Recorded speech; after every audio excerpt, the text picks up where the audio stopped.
Hello, everyone, and welcome to the Prince Magnum channel where hot rodding and romance do coexist.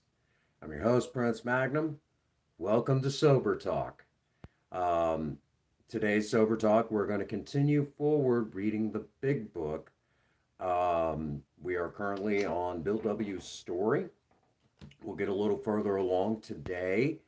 I know quite a few of you have been enjoying going through the big book with me. A couple things are happening here. Number one, you guys are getting an insight at the book that kind of changed my life. It is the main textbook of Alcoholics Anonymous. Welcome to the live stream, Elias. Good to see you, bud. We're going to continue forward with reading the big book, and we're going to have a lot of fun. It's definitely going to be exciting. Um, hey, what's going on, Ian? Yes, it's time for the big book. We're going to continue on. We're going to give it to about the 10-minute marker, and then we're going to march on with the big book. Um, I would say we are. Hi, honey. Okay, okay, honey. Um, I would say right now we are a little over halfway. Oh, hey, I understand. I understand, brother. I understand completely. Um, you should be where I'm at. We're paying for the best we're paying for the best internet that we have in the area, and we're paying money almost practically hand over fist, and it's not that great. I'm not kidding you. It's absolute garbage. It's wretched to say the least. So, without question, the internet where I'm at, the best you can get is still. You're almost better with dial up. I'll put it that way. So I get it. And I've complained about that. Princess Faye's complained about it. And there's like a long-standing thing with the with AT&T, the company. Oh, thank you for that, Ian. Appreciate that. The long-standing thing with like AT&T. AT&T has this thing where what they will do is basically they will get you to buy. What they'll do is they'll slow down your internet when at certain points when they know you use it a lot. They'll slow it down so you'll buy the more expensive plan. And we've even told them, we know that you're doing that. We know that you're doing it, but you don't offer a bigger plan in our area. So stop it. They still continue to do it. That's one of the reasons why I have to run uh, certain streams at the speeds that I do. So if you've ever wondered that, that's kind of why. So um, yeah, and they screw you over that way. How you doing, Chairman?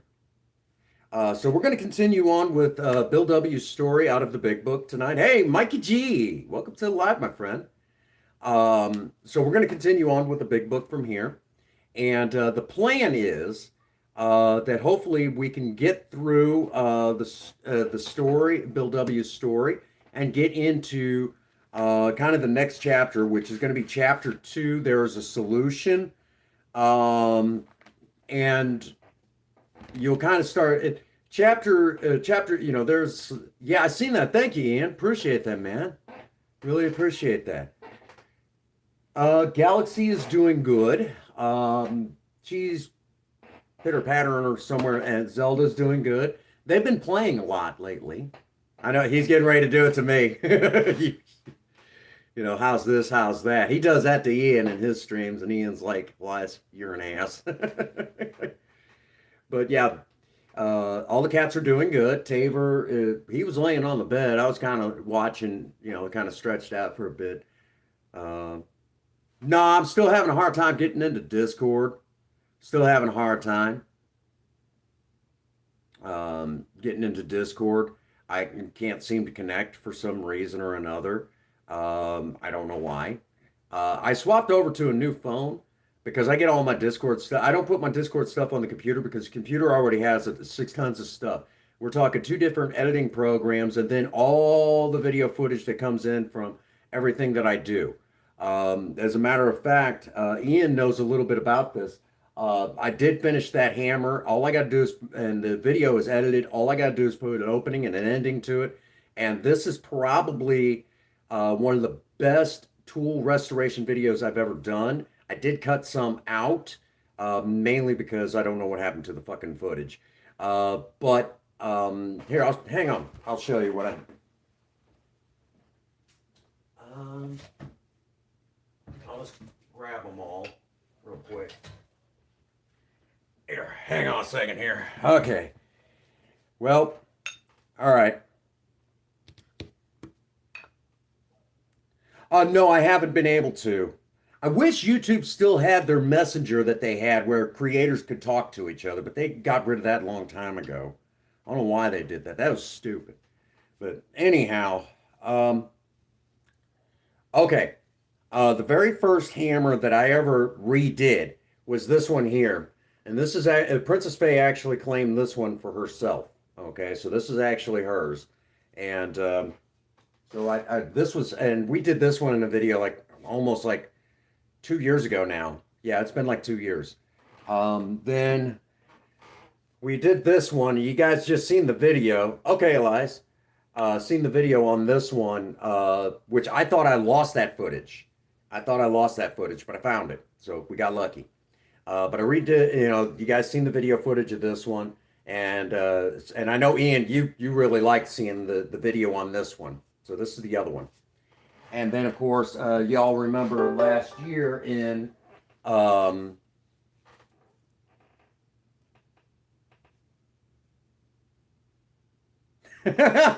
Ian. Yes, it's there. Don't worry. But anyhow, this one here, you guys watched me redo this one last year, the axe from last year in live stream. And we had a good time doing it. And then, of course, this is the new one, a ball peen hammer. I redid this one, and this one, this was absolute wretched. So I redid this one, got the video. All I got to do is put an opening and ending. Ian, you do realize that I do have a lot of video footage saved up, and I've actually had to start kind of building up my content. For those that don't know,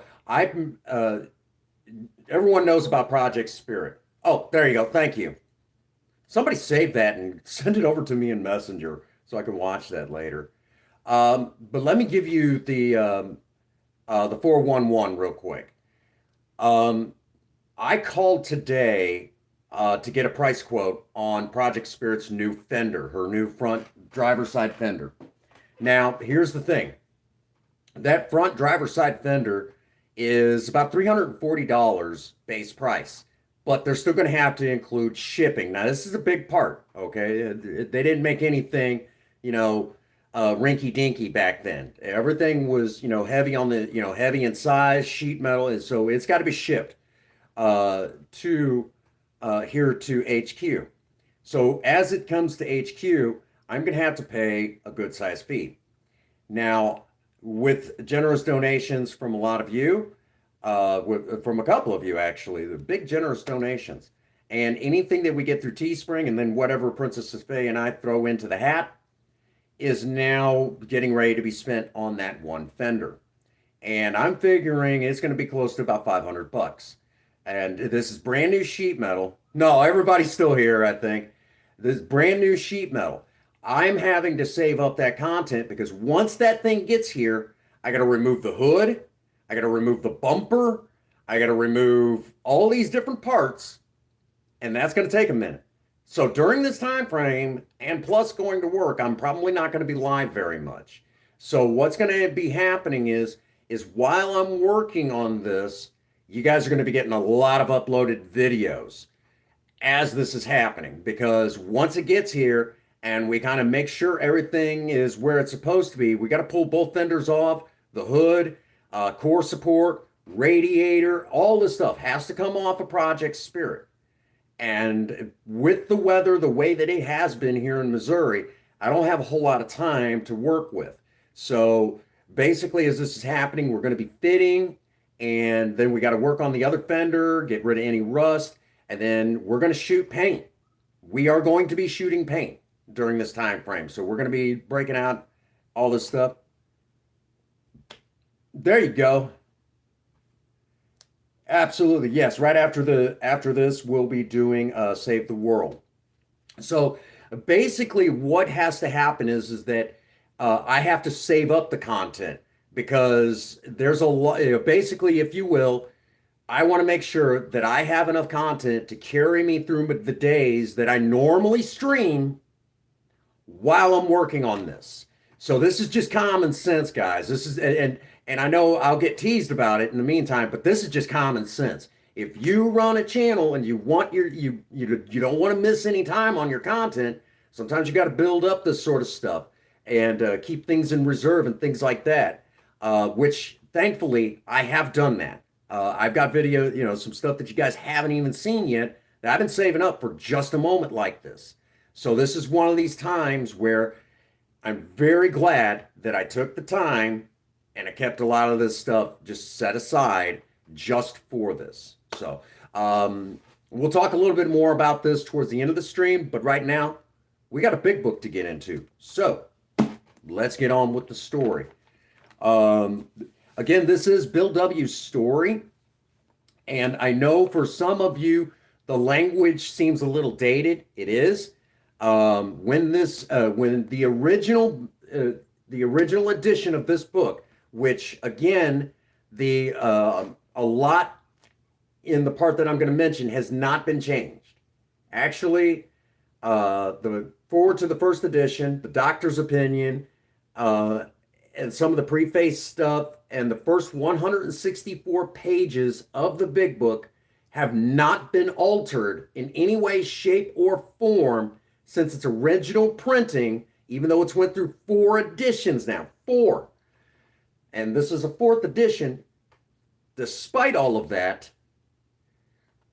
has not been changed since its original printing in 1939, 1940, that ballpark area. So, now that I've said that, that should give you guys a deep idea why it's so dated. If there's anything in there, and I'll do my best to explain it to the best of my ability, but kind of a heads up, you're almost better off writing down that one word that maybe it just doesn't ring a bell. Look it up and just kind of equate it, what this, when you put in your Google search, what this word meant in 1930, in 1939, and you'll get it just fine. All right. I don't think anyone can find a dictionary from that time frame anymore. Real quick, kids, the dictionary is a book, that in paper and in something like this, that you could physically pick up and it would tell you what the words meant. These were commonplace before the days of the computers, them fancy fang-dangle computers and internet. That's a joke. I'm sorry. All right. I'm going to make sure the chat is motivating along. It is motivating. So let's get to motivating ourselves. All right. The bottom of page 10, we'll start there. Yeah, pretty much, right? Right, Chairman? All right. We'll start right there. Bill W. has just sat down. If you're all are not up to speed, Bill W. is now sitting down with his old drinking buddy, which after this story is over, Ian, I know you'll probably remember it. I will give you guys some of the inside information that's not in this book on the person he's sitting down with, who's trying to convince him to basically go with him to an organization and start, maybe getting his life back on track, finding sobriety. So that's what that's what's going on right now.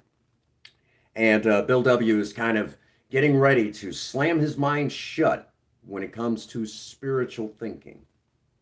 All right.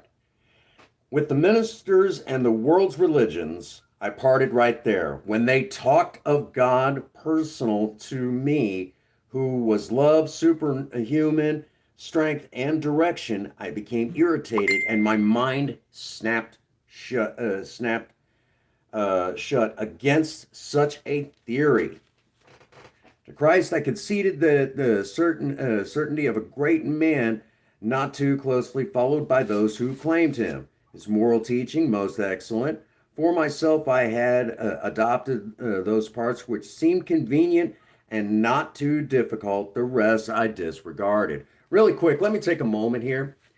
During the time when this book was written, here in the United States, Christianity was the most common of religions. Um, so it's going to be very commonplace that someone like Bill W., when writing a book like this, is going to make reference to Christianity. However, Alcoholics Anonymous to this day does not claim any one religion, despite what some people might want to think. But at this time, when Bill W. was writing this particular book, if you will, he's basically, this is what he knows, and this is his story. So this is what he works with. So do not think for one moment that this is some sort of Bible, thing for the Bible. Yeah, oh yeah, ongoing. I'm getting ready to drop that group because I mean most of them don't really come over this way. Hey, how you doing, son? All right, let's continue onward and upward. Yep, yep. Um, the wars which had been fought, the burnings and chicanery that religious dispute had facilitated made me sick. Me too. I honestly doubted whether, on balance, the religions of mankind had done any good. Judging from what I had seen in Europe and since, the power of God in human affairs was negligible. The brotherhood of man a grim jest. If there was a devil, he seemed to be boss universal, and he certainly had me. But my friend sat before me. He made the point blank declaration that God had done for him what he could not do for himself. His human will had failed. Doctors had pronounced him incurable. Society was about to lock him up. Like myself, he had admitted complete defeat. There had been, in effect, been raised from the dead, suddenly taken from the scrap heap to a level of life better than the best he had ever known. Had this power originated in him? Obviously, it had not. There had been no more power in him than there was in me at that minute. And this was none at all. That floored me. I began to look through look as though religious people were right after all. Here he was, something at work in the human heart which had done the impossible. My ideas about miracles were drastically revised right then. Never mind the musty past. Here sat a miracle directly across the kitchen table. He shouted great tidings. I saw that my friend was much more inwardly reorganized. He was on a different footing. His roots grasped a new soil.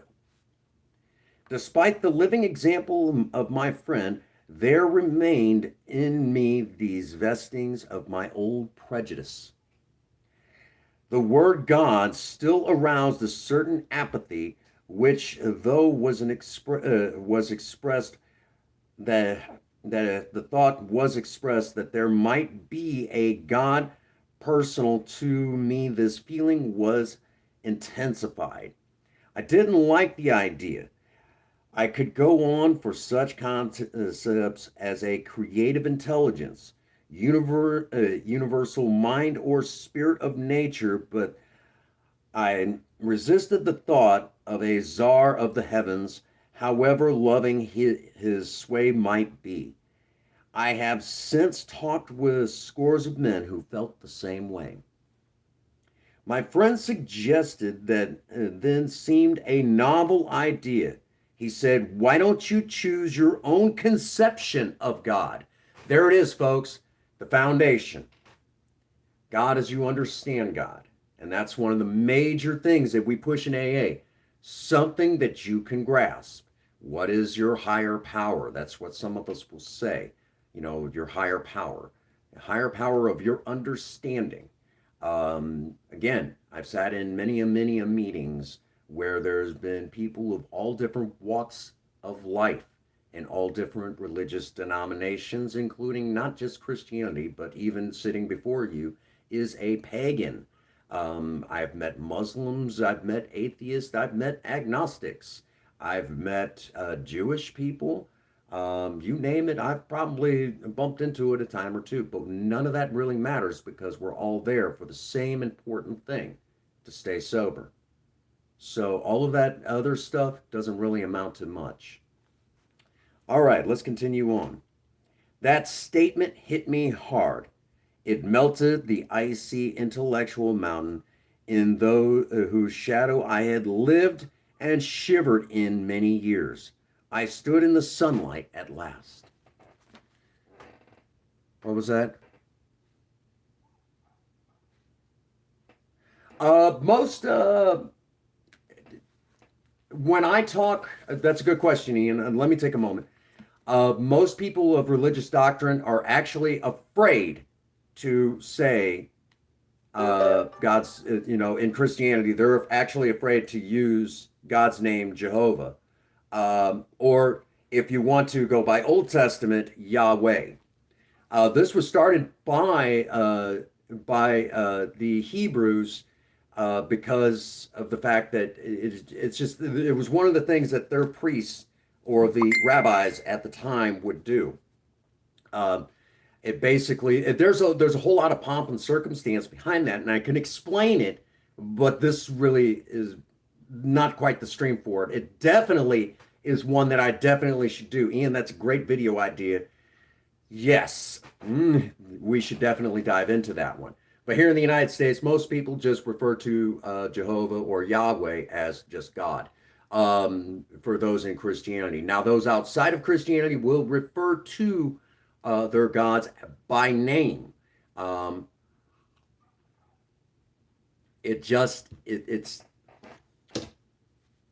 It's kind of like that misinterpretation that's in the Old Testament, calling the king of Egypt Pharaoh, because that is actually wrong.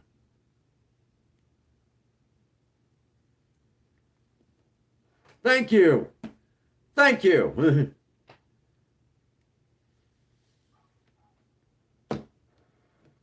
Yeah. But any hoopty do. Good question. All right. All right. Where were we? It was only a matter of being willing to believe in a power greater than myself. Nothing more was required to make of me to make my beginning. I saw that growth could start from that point. Upon a foundation of complete willingness, I might build up what I saw in my friend. Would I have it? Of course I would. Thus, I was convinced that God is concerned with all of us humans when we want Him enough. At long last, I saw, I felt, I believed. Scales of pride and prejudice fell from my eyes. A new world came into view. The real significance of my experience in that cathedral burst upon me. For a brief moment, I needed and wanted God. There was a humble willingness to have Him with me, and He came. But soon the sense of His presence had been blotted out by worldly clamors, mostly those within myself, and so it had been ever since. How blind I had been. At the hospital, I was separated from alcohol for the last time.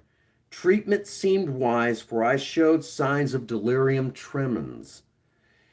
I had humbly offered myself to God as I then understood Him, to do with me as He would.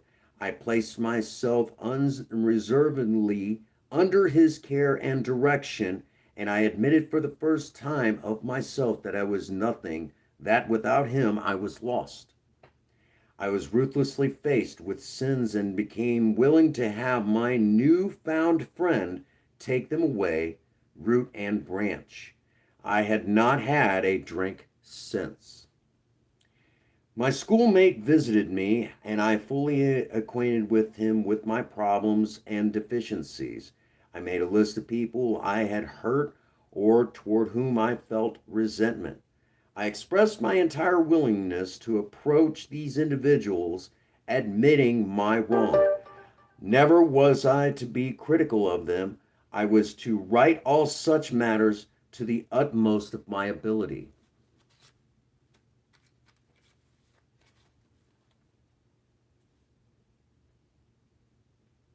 Oh, right on, Ian. Absolutely. Um, I was testing. Thank you for silencing that.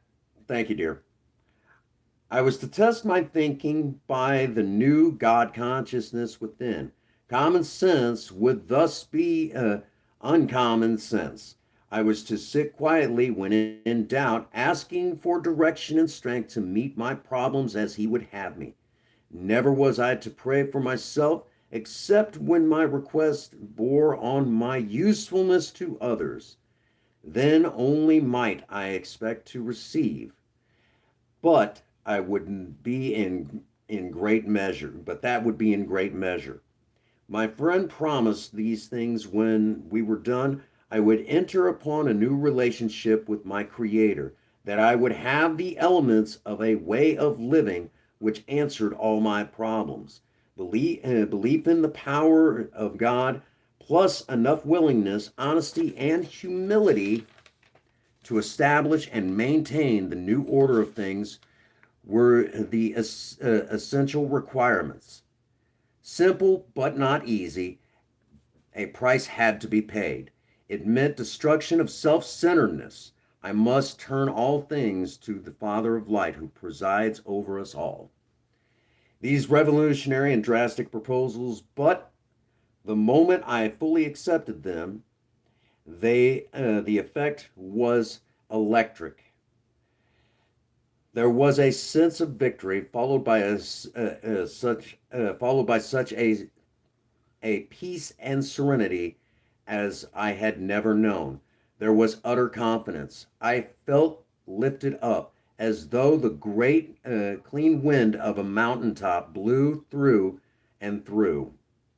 God comes to the most men gradually, but His impact on me was sudden and profound. Let me take a moment. Um, there is someone who has kind of bootlegged the movie to YouTube. It is out there, and I plan on at some point maybe getting clips for something later for Sober Talk. But let me tell you, there is a really good movie. If you don't know who James Woods is or James Garner, these are old actors. James Woods was in the first Vampires movie. James Garner's been in numerous movies throughout the ages. Both of these men, I don't know if they're all. I think James Garner is long gone, and I don't know about James Woods. But the movie is called My Name Is Bill W. And it's an old movie. It's kind of an old movie, but it's a really good one. And it goes into more depth than the story here. Remember, Bill W. is a veteran of the First World War. Dr. Bob, who ends up helping him found Alcoholics Anonymous, was actually a real life doctor. Of all the things, he was, if I remember correctly, he was a proctologist, a butt doctor. Thank you, dear. He literally was an asshole doctor. Those alcoholics oftentimes are assholes, but anyhow, so he was an asshole doctor in more than one way. Yeah, get it? Butt doctor. Proctologist. Um, so um, it goes into the story. They're meeting a lot more than the book does. Um, when Bill W. wrote this, he was really being kind of bombastic, but his story is not quite so bombastic. He was just writing it from, kind of, almost like a high plateau. And the other members kind of let him have it because, it's kind of like, him and Dr. Bob did start Alcoholics Anonymous. So they kind of let him have it, because what he learned in these early days and then the building of the program and everything really did, kind of change life for a lot of people, including the guy right here.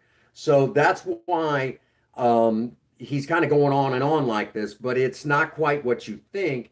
But the moment that he's actually talking about, that electric moment, that big moment, he was legitimately in the hospital.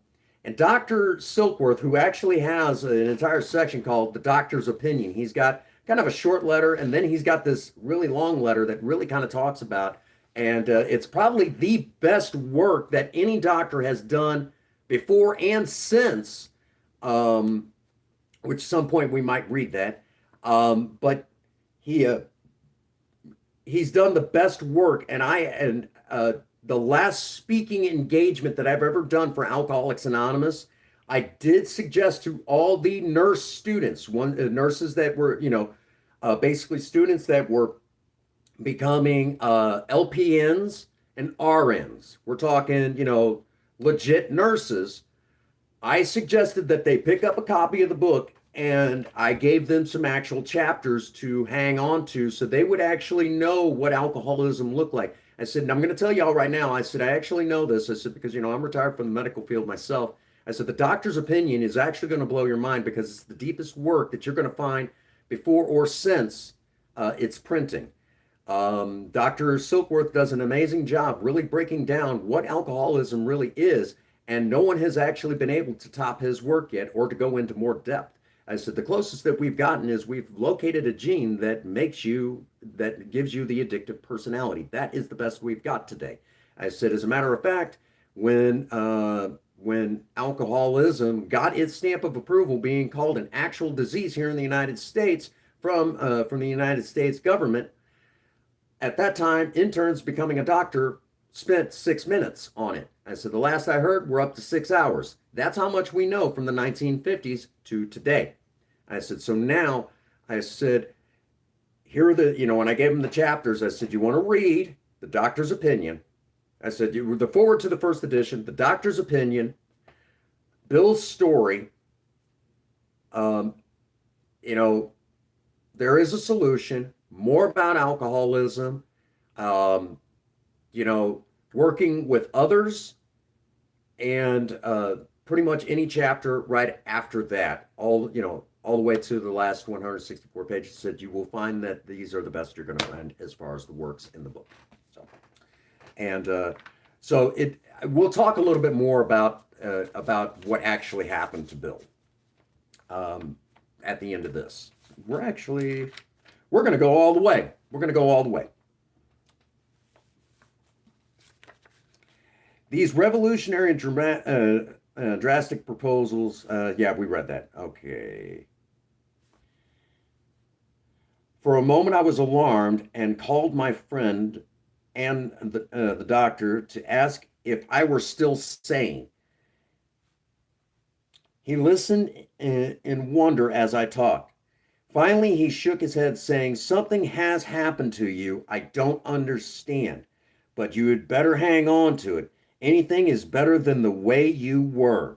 The good doctor sees many men who have such experiences. He knows that they are real. I lay in the hospital. While I lay in the hospital, the thought came that there were thousands of hopeless alcoholics who would be glad to have what had been so freely given to me. Perhaps I could help some of them. They, in turn, might work with others. My friend emphasized the absolute necessity of demonstrating these principles in all my affairs. Particularly, it was imperative to work with others as he had worked with me. Faith without works is dead, he said. And how appallingly true for the alcoholic. For an alcoholic failed to perfect and enlarge in his spiritual life through work and self-sacrifice for others, He could not survive the certain trials and low spots ahead. If he did not work, he would surely drink again, and if he drank, he would surely die. Then faith would be dead indeed. Without us, it is just like that. My wife and I abandoned ourselves with enthusiasm to the idea of helping other alcoholics to a solution of their problems. It was unfortunate for my old business associates remained skeptical for a year and a half, during which I found little work. I was not too well at the time and was plagued by waves of self pity and resentment. This sometimes nearly drove me back to drink, but I soon found that all other measures failed. Work with with another alcoholic would save the day. Many times I have gone to my old hospital in despair. On talking to a man there, I would be amazingly lifted and set upon my feet. It is a design for living that works in rough going. We commenced to make many fast friends and a fellowship has grown among us, which is a wonderful thing to feel a part. The joy of living we really have, even under pressure and difficulty. I have seen hundreds of families set their feet in the path that really goes somewhere, and have seen the most impossible domestic situations righted, feuds and bitterness of all sorts wiped out. I have seen men come out of the asylums and resume a vital place in the lives of their families and communities. Business and professional men have regained their standing. There is scarcely any form of trouble and misery which has not been overcome among us. In one western city, and its Indians there are 1,000 of us and our families. We meet frequently so that newcomers may find the fellowship they seek. At these informal gatherings, one may often see from 50 to 200 persons. We are growing in numbers and power. An alcoholic in his cups is an unloving creature.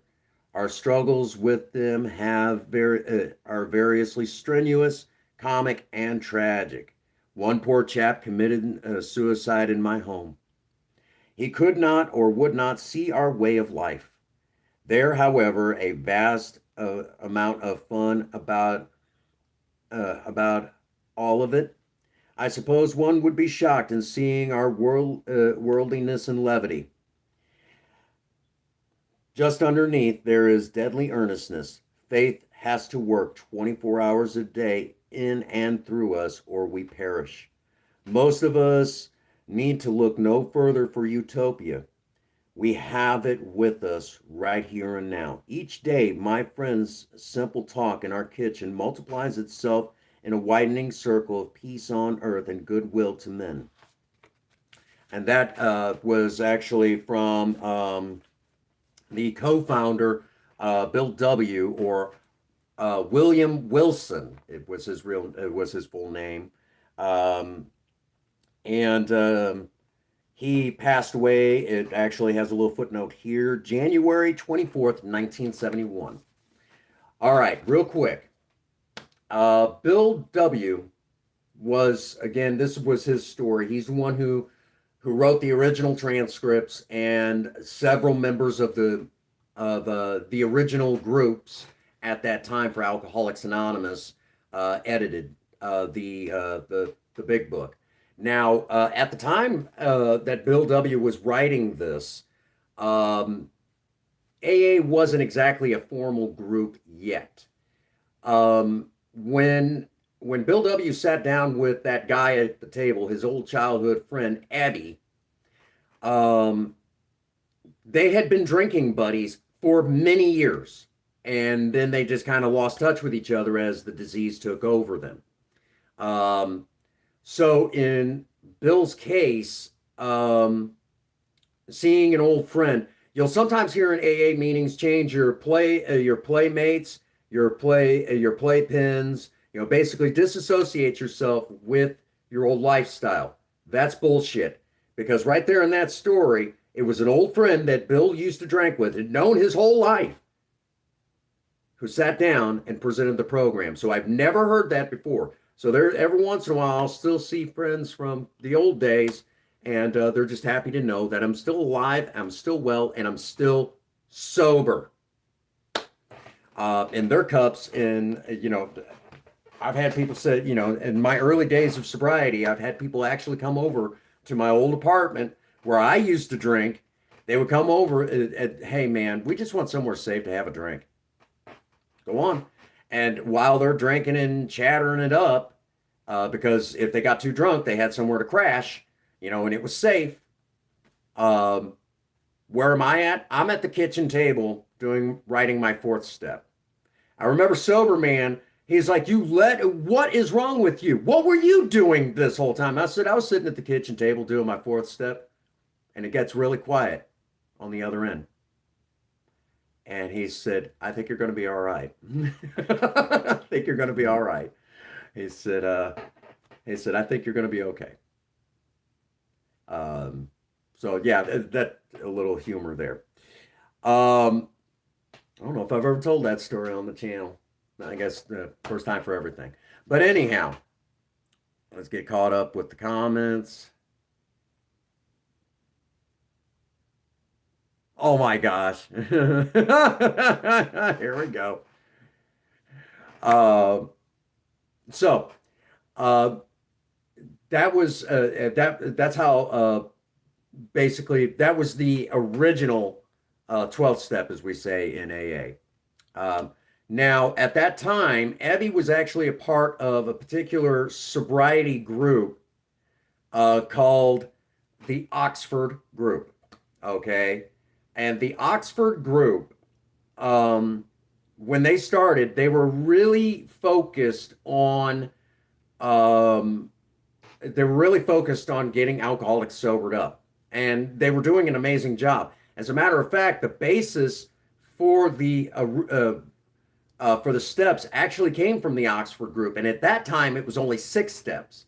But Bill W. rewrote them and turned them into the 12 steps because he realized that an alcoholic could skate through those 6 steps very easily. Very easily. They could skate through all 6 steps very easily and get away with not really breaking down what's going on inside of them. Because remember, the drinking is just the symptom of the problem. What's going on between here, between your ears is the problem. That's the real problem. The drinking is just the symptom of the problem. Okay?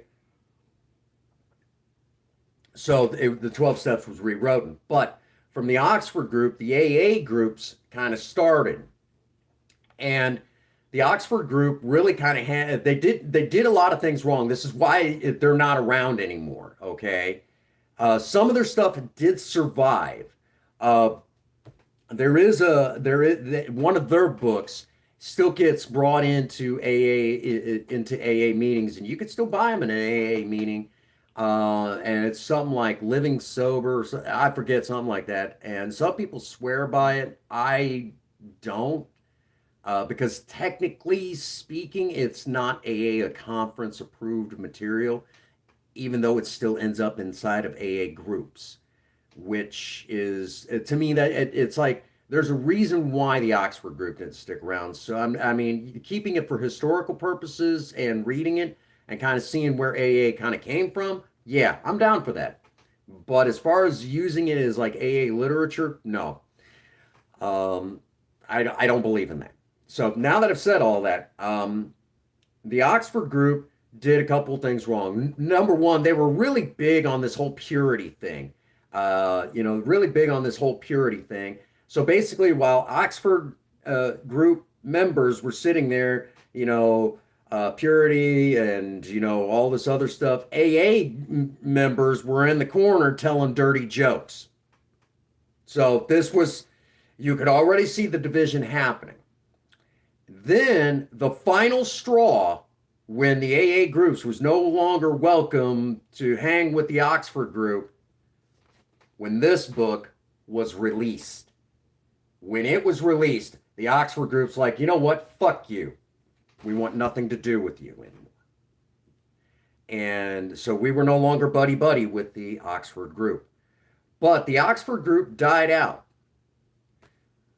Why did they die out? Because they kept getting involved in politics and religion and all this other stuff. They started kind of getting into all this other stuff that basically they really didn't need to be getting into. AA decided to stay away from all that, just focus on staying sober, and helping others get sober. That's been our premise. We don't get involved in all that bullshit. I might, but as far as AA as a whole, AA has no take on it. Okay? So in sober talk, that's why, I won't talk religion because we don't do that shit. Won't talk politics. We don't do that shit. That sort of thing. We don't do that. So, because the Oxford group started doing all of that, pretty soon they fizzled out.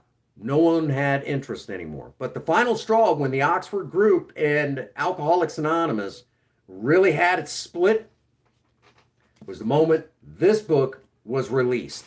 And they basically looked at us at us AA members and said, fuck you guys. We want nothing to do with you now. How dare you? So I guess they had some pride issues themselves. So, but yeah, that was the final straw. And we separated, parted ways. We're still rocking and rolling, but the Oxford group, they got their place in history because they did, in a way, kind of help form what Alcoholics Anonymous would be. Now, the Oxford group had one long before it, and it was called the Washingtonians. The Washingtonians did the same exact thing that the Oxford group did, and it was the same result. They kept getting involved in politics and everything else, and before you knew it, it was the same exact thing, forgotten to history. And most people don't even know them. They're a footnote. Barely even a footnote.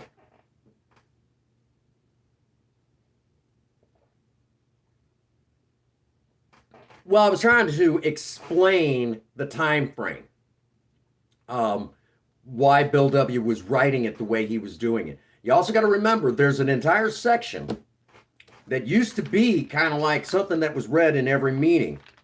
And it's in the forward to the first edition. Hang on a second.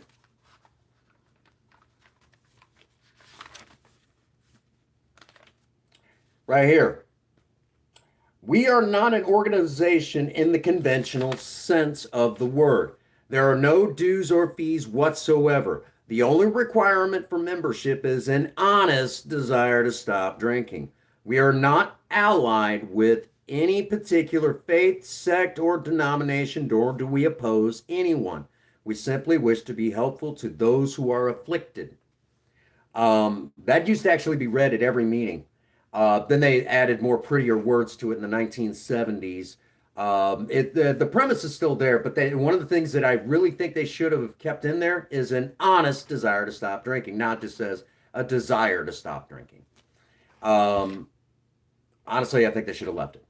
So now that I've said that, so when I stopped before and was talking about that, it's kind of for the historical point of why Bill was writing it the way that he was doing it, because in a little bit later in that same spot that I just read, he talks about how Alcoholics Anonymous wants to work with the professionals and with the clergy, because believe it or not, there are people that will still show up at a church saying, Father, Pastor, help me, I can't stop. And they got to send them somewhere. They don't even know where to begin anymore now. And a lot of times we still get that call. So that's why at the time, because there was so many other, there was really only, it's just different denominations of the same religion. Here in the United States at that time, Christianity was the most common of the religions. However, since I mentioned that, most people don't know this, There is a religion actually growing here in the United States, and you'd be surprised to know which one it is. But at the time that, so what I'm actually referring to, why Bill wrote a lot of the stuff that the way he did, was so he didn't offend the clergy at the time. Which, ironically enough, there's despite all of that, I myself, over on TikTok, which I haven't been over there in a little while, over on TikTok, I'm actually friends with a Lutheran pastor. And occasionally we throw, I've done a couple, I think I've done a duet with him and things like that. So he's really a nice guy. Hey, what's up, Ruben? We're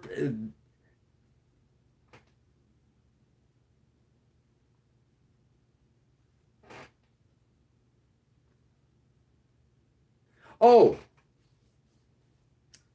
hang on a second. Ian, I got just the thing for you. Hang on here.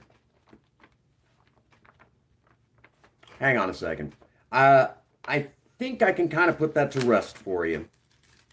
There's actually, oh God, the traditions. Fucking shit. Hang on a second. I haven't read this in a while. We'll go to the back of the book. The spiritual experience. This will kind of narrow this down for you.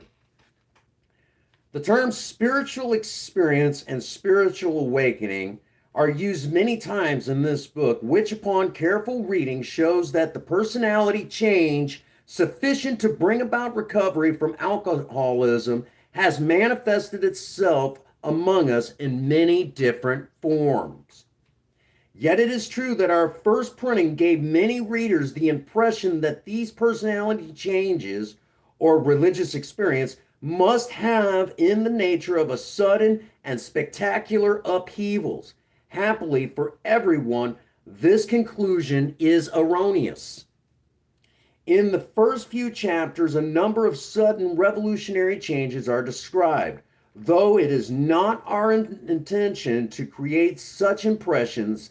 Many alcoholics have nevertheless concluded that in order to recover, they must acquire an immediate and overwhelming God consciousness, followed at once by a vast change in feeling and outlook. And God consciousness is in quotations, okay? Among our rapidly growing membership of thousands of alcoholics, such transformations, though frequent, are by no means the rule. Most of our experiences are what the psychologist William James calls the educational variety because they develop slowly over a period of time. Quite often, friends of the newcomer are aware of the difference long before he is himself. He finally realizes that he has undergone a profound alteration in his life, that such a change could hardly have been brought about by himself alone. What often takes place in a few months could seldom have been accomplished by years of self-discipline. With few exceptions, our members find they have tapped an unexpected inner resource which presently identify with their own conception of a power greater than themselves. Most of us think this awareness of a power greater than ourselves is the essence of spiritual experience. Our more religious members call it God consciousness. Notice, you get where this is going so far. Most emphatically, we wish to say that any alcoholic capable of honestly facing his problems in the light of our experience can recover, provided he does not close his mind to all spiritual concepts. He can only be defeated by an attitude of intolerance and belligerent denial. We find that no one need have difficulty with the spirituality of the program. Willingness, honesty, and open-mindedness are the essentials of recovery, but these are indispensable. And then, of course, it has a quote from Herbert Spencer. There is a principle which is a bar against all information, which is proof against all arguments, and which cannot fail to keep a man in everlasting ignorance. That principle is the contempt prior to investigation. There you go.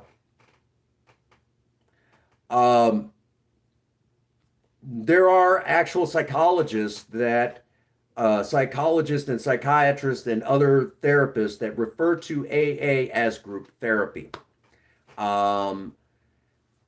So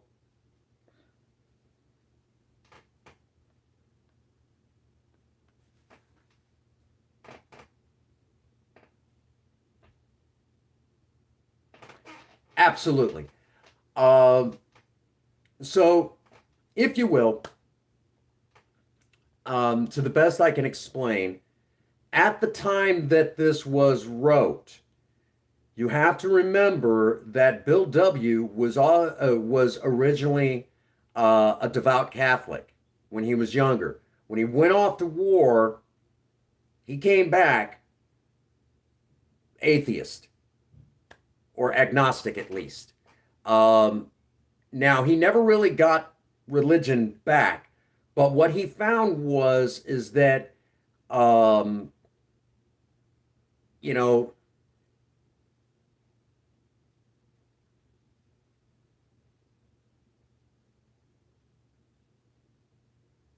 it kind of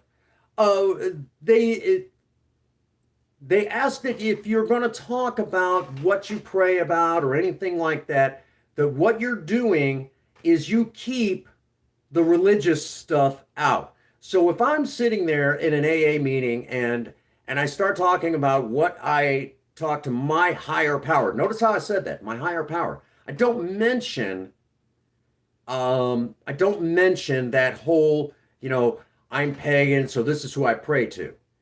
We don't mention that. That's not allowed. Okay? You will get old timers that will tell you, keep that religious bullshit out of here. And they do it to the Christians too. Keep that religious bullshit out of here. You bring that bullshit in here. It's an AA meeting, not a church meeting. If you want to talk about Jesus Christ and all that other stuff, go to church on Sunday. You will hear old timers actually get pissed off about that. And I've actually done that to others. This is an AA meeting. You want to talk about Jesus Christ and all that? There's church down the road. There's all over this damn town. That's the truth. There's one right across the street. You're welcome to be there on Sunday. I think they also have Wednesday services. This is not the place for it. You will actually hear us get more diehard AA members. If you want to talk about, your spirituality, you're in the right place. You want to talk religion? Go find a priest. So that's exactly how we put it, because it alienates those of other religions. Remember, at the beginning, in the forward to the first edition, we don't claim. Oh, no. I was being strong about it. I'm not upset. I'm just passionate. Just passionate. I love what Alcoholics Anonymous. No, you asked the right question. So it's just passionate, Ian. Sorry about that. Don't think I got upset. I'm not upset. I'm really not. It's so passionate, because I know sometimes that does happen, but I get so passionate. You have to excuse me when I get that passion going. It sounds like I'm upset. I'm really not. I'm actually really excited that you asked that question. Really, I am. I really am. I don't think you understand how excited that was. Just thank you. Thank you. Thank you for that. I needed that. It's just, wow, passion like that. Yeah, no, I get excited. About that. Because I know you ask the hard-hitting questions that no one will ask. And it's thank you. Damn it, thank you. Don't you dare put that teary face on there. Don't you dare feel bad, Ian. I'll turn you over my knee. Don't feel bad. No, you did right. I'll explain it before the next stream. I'll explain it. And yeah, I'll explain it to you a little bit better than I can here in the stream because you won't be able to. I'll explain it on a more personal level. I know I got excited. I'm sorry, I got really fired up. I just felt like rah, it was great. No, thank you for asking, Ruben. Since you're fairly new to sober talk, I will explain to you. I am a sober. Hey, what's going on, Kevin? Welcome to Live. Ruben, since you're fairly new to Sober Talk, let me tell you, I am a sober member of Alcoholics Anonymous. And my sober date, basically the first day I drew a sober breath, was February 7th, 2006. So as of this year, I am over 15 years without a drink or a drug. And I'm referring to, I'm not referring to coffee, I'm not referring to nicotine, because even Bill W. smoked all the way up until his passing, okay? It was okay for him. Well, there were some things he did that wasn't okay. I know he and his wife tried, yeah. Um, oh, there you go, Pizza Hut. I like Pizza Hut pizza. And I don't want to eat their stuff. I don't want to eat Pizza Hut very often. If I and we got a Domino's close, you know. Oh, thank you, Ruben. I appreciate that, man. I appreciate that. So I get really passionate about AA. You guys got to remember that one of the biggest stories that I tout around here on the channel is the time that I stood up in front of over like 270 something people and talked for a few minutes and pretty much had a good sized ovation. You guys got to remember, I've spoken in front of large groups. I've spoke to as small as 5 people in the room, all the way up to 270. So, and I was actually recorded somewhere in a dusty archive up at AA World Services in New York City. There's an actual recording of me talking about the third step. Amazing. And supposedly, I've never actually looked, but supposedly it's online. You could go to the AA World Services online website and supposedly it's there. I've never actually went and looked. I'm tempted to at some point. I don't know how I would feel about that. I really don't. I don't know how I would feel about that. If it's there, and I find it, I'll tell y'all. But supposedly they've got it in the archives. An actual recording of me talking about the third step. The third step. And supposedly, because they said that they were going to put him in like this big audio thing that AA members could buy certain ones, but the others that didn't quite make that cut, they were going to put in the archives and at where you could view it, listen to it online. But they were going to take the best of the best. So I went and Princess Faye was actually there. I think it's Alcoholics Anonymous .com or .org or something like that. I'd spent so long since I've looked at that website, and it actually gives all the districts. And it gives all the districts of where the districts and the locations. It even goes down all the way to some of the meetings where you could actually look up meetings through AA World Services.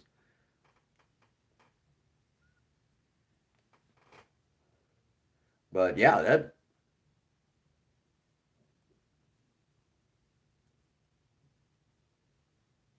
you go. But yeah, Ruben, so yeah, basically when the pandemic hit, there for a long time, I was going live every day, sometimes more than once a day, to kind of keep everybody, keep everyone occupied. But I backed off quite a bit since those days. And Tuesday nights, you'll find me on Tuesday Night Madness. Monday, sometimes I upload a good video. I know tomorrow is Faye's Corner, which my wife basically took over once a week, every Friday. And she just has a great time, which tomorrow is going to be a Faye's Corner upload. which I know a lot of you, I know Ian always gets excited about a Phase Corner upload, and it's for about a half an hour long.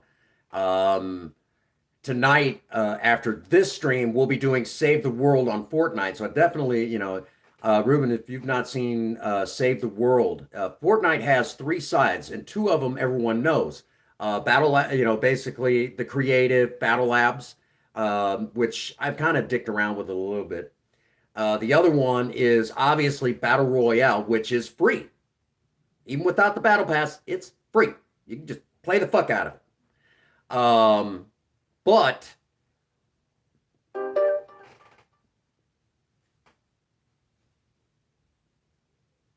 oh, absolutely, absolutely. I'll have to slide into Broken Mike's stream after I get home from work, most definitely. Um, yeah, I have to holler at him, but um,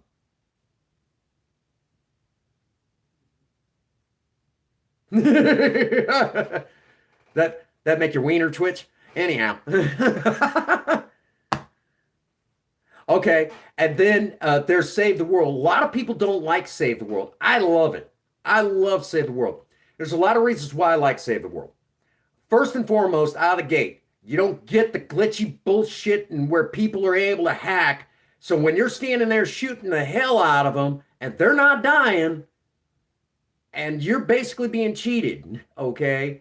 You're being gypped at that point.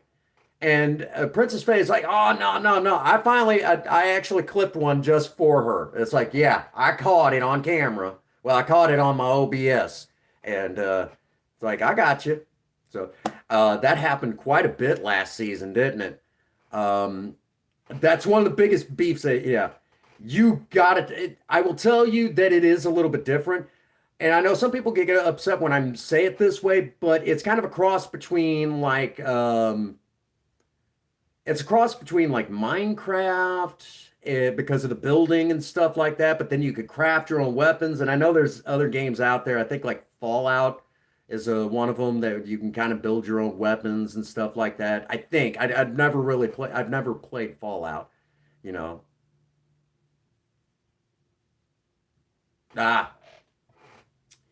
So I know it's not. I'd saying it has elements of. Okay, difference. There's a big difference. Um, and then there's a whole storyline in there. Absolutely, honey. Um, and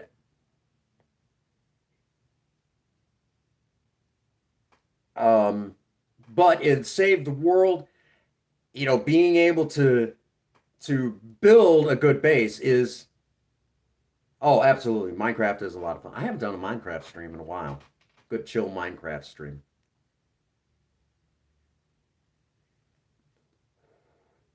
But a couple of times a week we get together and do Save the World.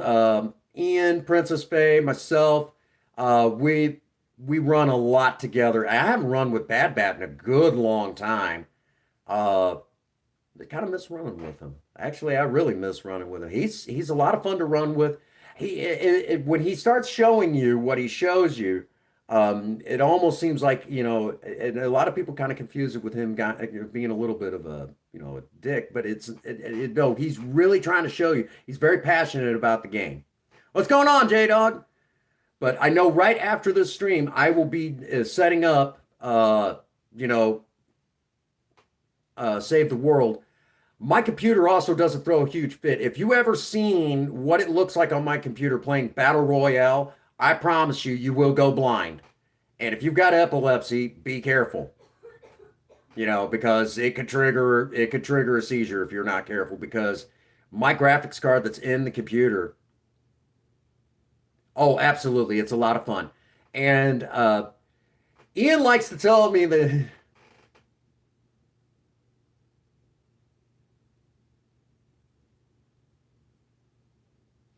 Oh, I didn't know that.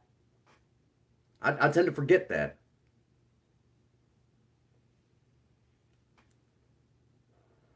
Yeah, a little bit of a band hammer there.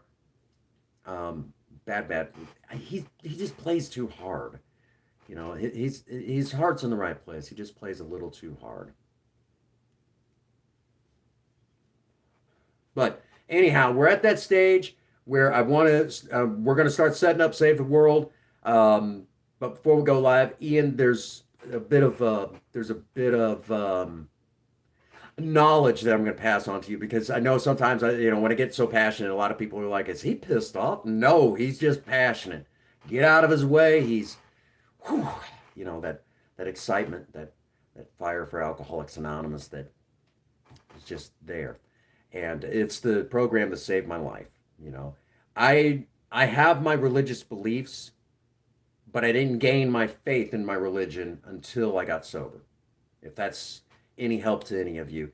And I firmly believe that many of you do not know who my higher power is, but a lot of you, my higher power speaks to me through you. Okay, so whoever you are out there, doesn't matter who you are, if you're in the stream right now or watching the playback, okay, just know that just by you being here, you're helping me stay sober today. All righty. Before we let out, really quick, the Prince Magnum channel.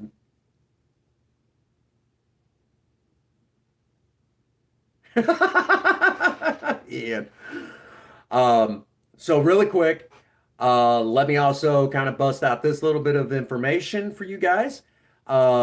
If you want your own Prince Magnum channel merchandise, it is over on the Teespring store. There is a link. I forgot, I didn't get a chance to put the link in the description like I normally do, but there is a link to the Teespring store on the main page for here on YouTube for the Teespring store. There's a link. Just click on it. Takes you right directly to the Teespring store. Yes, and Ruben, I don't know if you know who Project Spirit is. Project Spirit is my 1975 Ford Maverick, the real star of the channel. And up until about a month ago, Project Spirit was my daily driven car. Basically a 46-year-old car still being a daily driver. And of all the things, I hit a deer with the car. Well, they're in the store. We did a fundraiser, but at the same day the fundraiser was going on, there is some hashtag Save Project Spirit. Okay, so you remember the store. Okay. And if you ever look at the opening of any of my actual edited content, the opening that you see, that blue car, that blue four-door that goes by, that's Project Spirit. That's my car. And she's a little banged up right now. Every time I look at her, I start to cry. I just get this horrible pit in my stomach. Yeah. Oh, yeah. Okay. There is specific merchandise for Project Spirit, and we're about a week and a half away from that merchandise coming down. Poll, P-O-H-L.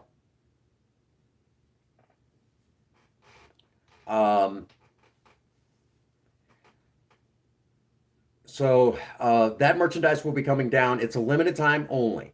So if you want that limited time, hashtag Save Project Spirit, and it has Project Spirit's logo on it, you better get your hands on it now.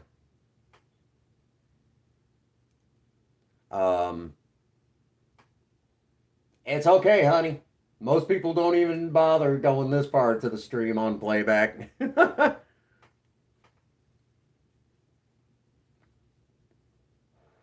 Yes, dear.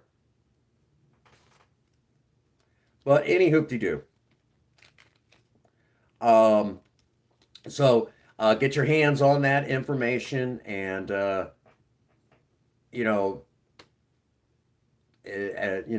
get your hands on that merch if you want it, because like I said, it's going away. Yes, dear.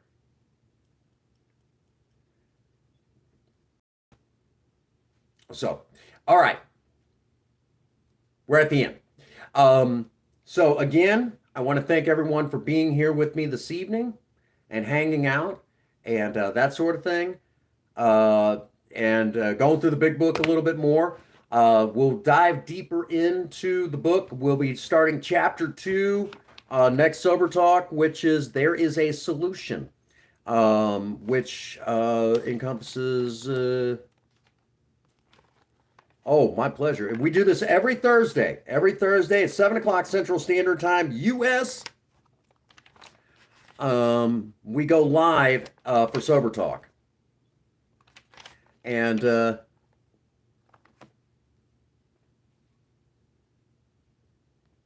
that's right. Oh, it gets wild in our games of Save the World, especially whenever I think I'm freaking, a freaking quarterback in an American football game. But anyhow, all righty. So that brings us to the spot. Here on Sober Talk, we let out a specific way, the same way I do in a meeting, except that I use my YouTube name and not my real name. And the way that we let out is kind of like this. At day's end, I hope all of you need me as much as I need you. And for all of you out there, if no one out there has told you that they love you today, Prince Magnum does. God bless you and have a happy 24. Thank you.